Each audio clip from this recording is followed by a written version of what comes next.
for anger, what's the source of anger? And actually the source of anything. It can be something from the outside or something from the inside. If it's from the outside, it's a hurt. Somebody hurt you in one way. The environment might have hurt you and you get angry. Or it can be something that you had for quite a while now from the inside. That means that your needs are not met.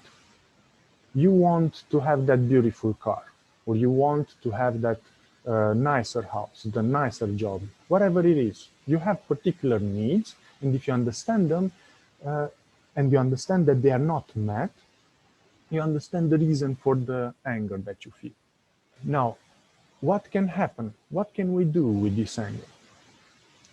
Well, we can move it outward, and then we take an action on it, or we can move it inward. And now when we move it outward, we can move it in an angry way, in a destructive way. You know, you slam that door, you scream, it happens. That is destructive because then the environment will not reward you for that.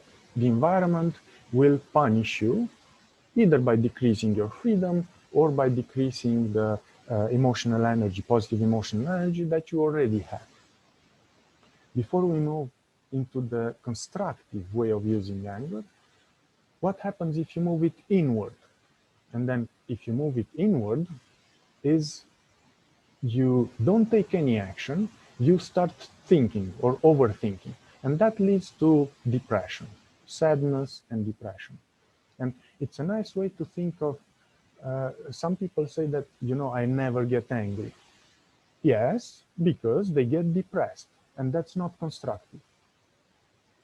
It's still a form of expressing anger, only it's a form of expressing anger inward, towards yourself, towards your emotional energy.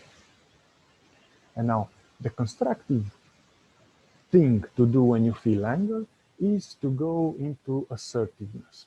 And this takes long, and this takes patience. It's doing the right thing. It's committed, disciplined, mature. You focus on your needs. You know which needs were affected either by the outside or it's something that you didn't manage to achieve in the meantime, and you work towards your needs. You get another hurt, you know, these are my needs, this is what I have to fulfill. So assertivity will transform that energy called anger, the signal that you get, into positive emotional energy. Of course, it takes the longest, it's the most uncomfortable, but it's the one that brings the most benefit. Now, this was one side of the, let's say, negative spectrum. The other side is anxiety.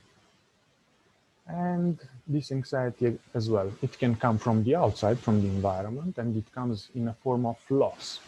You lost something, or the environment made you lose something.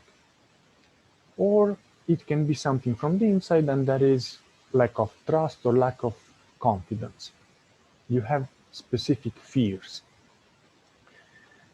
Here, the positive thing or the good thing to do is to think before you act.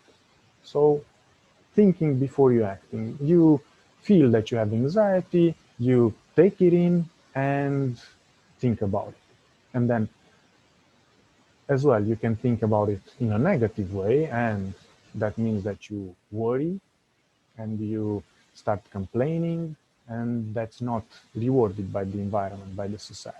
And that will bring more loss because you are actually wasting time. The outward thing that you can do when you feel anxiety is to do impulsivity. And now impulsivity means that you overeat, you overspend, you overwork, or even impulsivity coupled with anger, you damage something. The positive thing to do when you feel anxiety is to do courage, to have the courage to face that fear that you have that is not life-threatening. It's again something mature. It's something that you know that you have those fears, and you decide, you know what, now I will write that email. Now I will talk to my boss. Now I will confront that person. Now I will uh, do that speech. Do whatever it is that you held as a fear, as a lack of confidence.